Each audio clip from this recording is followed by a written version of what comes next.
Your body ran a fat-burning operation last night, a full metabolic shift. Hormones released, fat cells opened, energy extracted from stored tissue while you were completely unconscious. You just did not set it up correctly. So it ran at 10% of what it was capable of. Most people think sleep is recovery, a pause. The part of the day where nothing important happens. That framing is costing you every single morning when you step on the scale and see the same number staring back at you. Sleep is not a pause. Sleep is the primary fat-burning window your biology has, and almost everyone is accidentally shutting it down before they even get into bed. In the next 10 minutes, you are going to understand exactly what your body does with fat during sleep, the 3 things you're doing every evening that block the process completely, and the 3 biological levers that determine whether your body burns stored fat tonight or saves every gram of it until morning. This is not a diet. This is your hardware, and your hardware has an instruction manual. Your body has a fat-burning mode. It is not a metaphor. It is a documented biological state with a name, a trigger, and a very specific operating window. It is called lipolysis, and sleep is when it runs at full capacity. Here is what actually happens. Within the first 90 minutes of deep sleep, your pituitary gland fires a pulse of growth hormone into your bloodstream.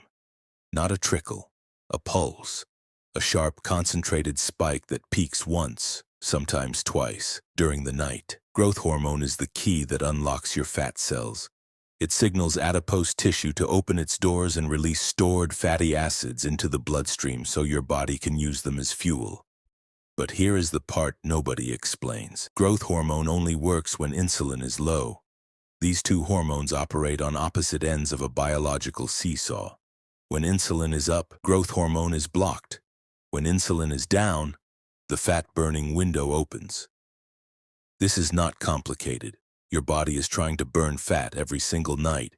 It has a dedicated hormonal system designed specifically for this purpose. The problem is not your metabolism. The problem is not your genetics. The problem is that most people spend their entire evening doing things that keep insulin elevated, which means growth hormone never gets to do its job, which means the machine sits idle while you sleep. Lipolysis is a furnace. Growth hormone is the ignition switch. Insulin is a security guard standing at the furnace door with a lockdown protocol. Every time insulin goes up, the guard slams the door shut and chains it. Every time insulin comes down, the guard steps aside and the furnace gets a chance to light. Your body sends that guard home automatically every night. You keep calling him back. There are 3 things most people do every single evening that call the guard back. None of them feel like sabotage. All of them are. The first one is food. Specifically, eating within 2 hours of sleep. When you eat anything that raises blood sugar, your pancreas releases insulin. That is its job, but insulin's job and your fat-burning machine's job are mutually exclusive. Insulin's entire function is to store energy. Lock it into cells. Keep it safe. That is the biological opposite of lipolysis. You cannot store and burn simultaneously. The body does not work that way. The average person eats dinner at 7, watches something until 11. Has a snack at 10 because they are not quite full. Gets into bed at 11:30 with insulin still elevated. The furnace never lights. The guard never leaves. 8 hours of potential fat burning lost to a handful of crackers. The second saboteur is light, specifically blue light from screens in the 2 hours before bed. Blue light suppresses melatonin. Most people know this. What most people do not know is that melatonin and growth hormone are directly linked. Melatonin does not just make you sleepy. It is part of the hormonal cascade that triggers the growth hormone pulse in deep sleep. Suppress melatonin. Delay deep sleep. Delay the growth hormone pulse, and your fat-burning window shrinks from 8 hours to 4. You did not lose sleep.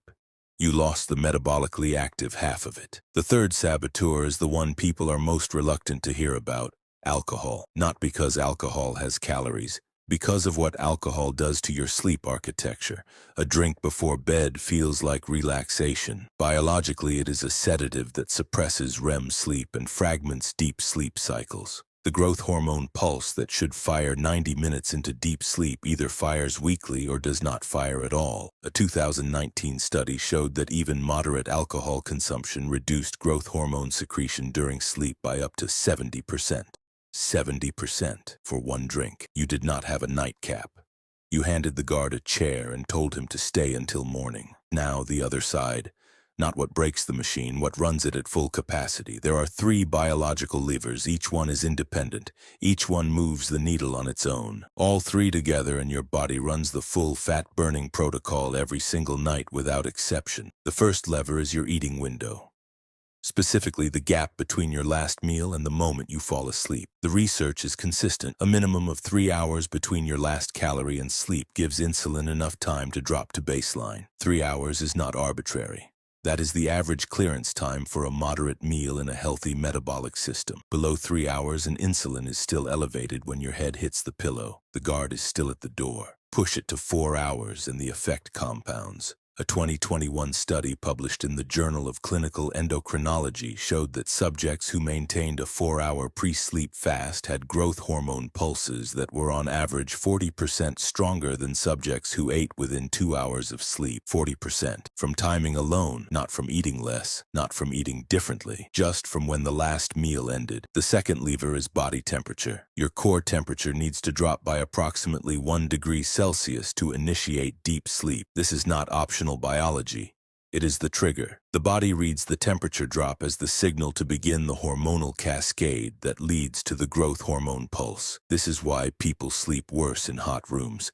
This is why a cool bedroom is not a comfort preference. It is a metabolic requirement. Practically, this means 2 things. Keep your bedroom between 16 and 19 degrees Celsius, and avoid anything that raises core temperature in the 90 minutes before bed. Intense exercise, hot showers taken too close to sleep, a warm shower taken 60 to 90 minutes before bed actually helps. The third lever is the one with the highest ceiling, deep sleep quality. Everything else in this video, the eating window, the temperature, the light exposure, now all of it is in service of one goal: getting your body into slow-wave sleep as deep and as early as possible. Because slow-wave sleep is when the growth hormone pulse fires. The deeper the sleep, the stronger the pulse.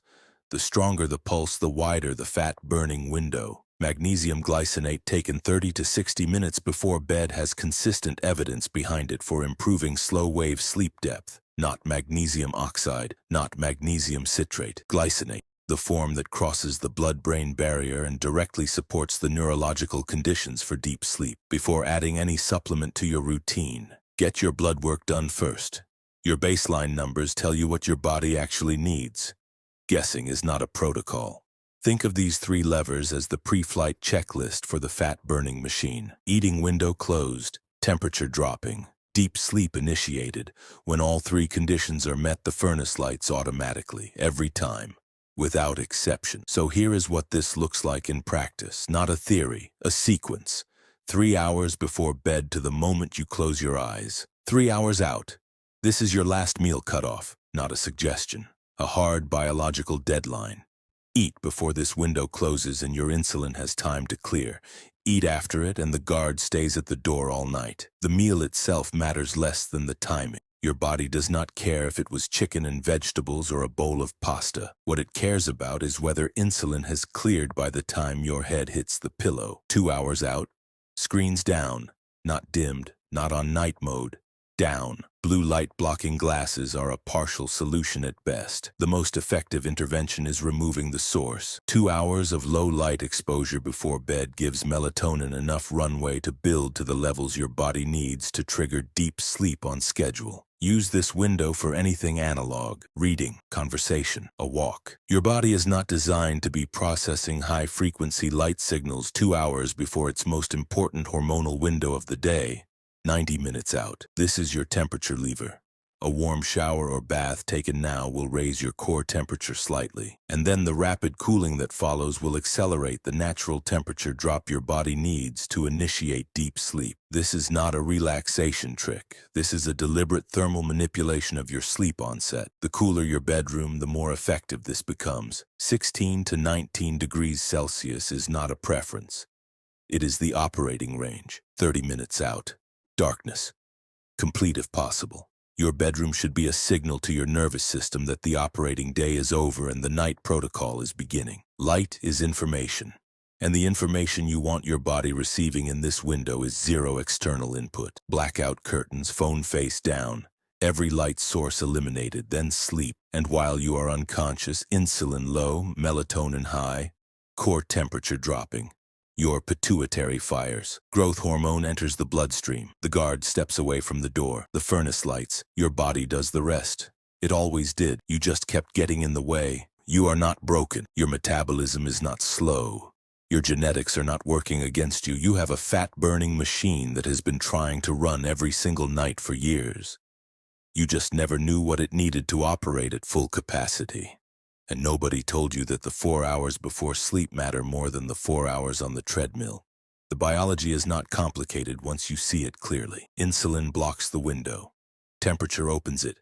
Deep sleep is when the work gets done. 3 levers, 1 protocol, 0 supplements required to start. Tonight is a controlled experiment. Last meal 3 hours before bed. Screens off 2 hours out. Cool bedroom. Warm shower 90 minutes before sleep. Darkness at 30 minutes. That is it. That is the entire instruction manual for a system your body has been running since before you were born. Most people will watch this and go back to their late-night snack and their phone in bed and their glass of wine and wonder why the number on the scale never moves. You now know exactly why it does not move, and exactly what to do about it. Hit subscribe for your next dose of logic serum, because your body has been keeping secrets from you for years. We are just getting started.